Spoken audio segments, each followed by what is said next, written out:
Global Records 2024 June 29 மற்றும் 30 தேதிகளில் sir முத்த வெங்கட சுப்பராவ் கான்சர்ட் ஹால் சேப்பட்டில் நடைபெறவுள்ளது. டிக்கெட்ஸ்களை இலவசமாக பெற இந்த நம்பருக்கு உங்களுடைய பேர் மற்றும் இமெயில் ஐடியை வாட்ஸ்அப் பண்ணுங்க. வீட்டிற்குள் இறந்து கிடந்த பெண், இறப்பு செய்தி கேட்டு வெளிநாட்டில் தவிக்கும் கணவர். குழந்தையோடு வசித்து வந்த நிலையில் வரதட்சணை கொடுமை என சகோதரி பேசியிருக்கும் வீடியோ, போலீசார் தீவிர விசாரணை.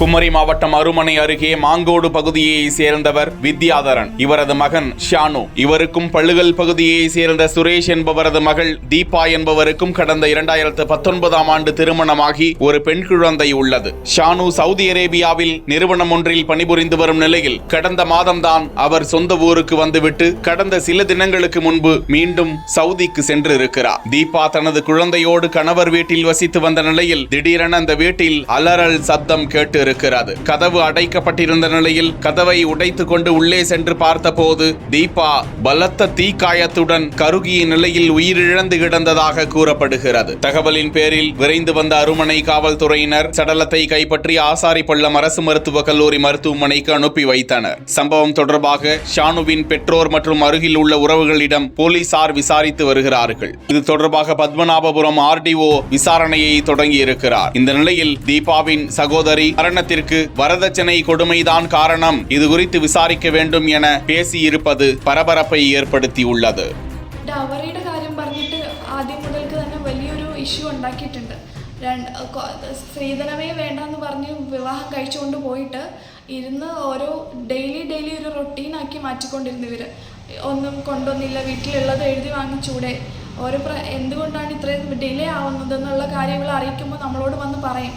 ചില സാഹചര്യങ്ങൾ കൊണ്ട് അവർക്കത് നമുക്ക് നമ്മുടെ പേരിലേക്ക് എഴുതി തരാൻ പറ്റിയില്ല എന്നുള്ള രീതിക്ക് എങ്കിലും അവരത് വിട്ടിട്ടുണ്ടായിരുന്നില്ല. എല്ലാ ദിവസവും അവിടെയുള്ള എല്ലാവരും ഇരുന്ന് ഇവളെ കുറ്റപ്പെടുത്തും. ഫാമിലി മെമ്പേഴ്സിൻ്റെ ഇടയിൽ കൊച്ചാക്കി കാണിച്ചിട്ട് ഉള്ള കാര്യങ്ങളൊക്കെ നമ്മളോട് ഷെയർ ചെയ്യുന്നുണ്ടായിരുന്നു.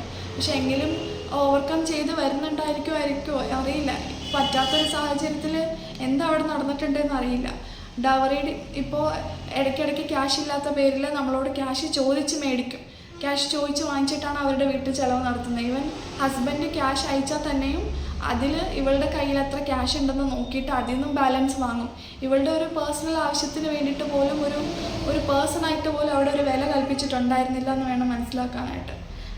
തമിഴ്നാട് പോലീസിനും തമിഴ്നാട് ഗവൺമെൻറ്റിനും തീർച്ചയായിട്ടും ഒരു റിക്വസ്റ്റ് കൊടുക്കുന്നുണ്ട്. എന്തായാലും ഒരു പ്രോപ്പർ ഡിസിഷൻ അല്ലെങ്കിൽ ഒരു പ്രോപ്പറായിട്ടുള്ള ഒരു മൂവ്മെൻറ്റ് ഈ ഒരു കാര്യത്തിൽ ഉണ്ടാവുമെന്ന് തന്നെയാണ് പ്രതീക്ഷിക്കുന്നത്. கருவறையில் அமைதியாக வீற்றிருந்த அம்மன் உள்ளே புகுந்து தாலியை அறுத்து சென்ற பெண்.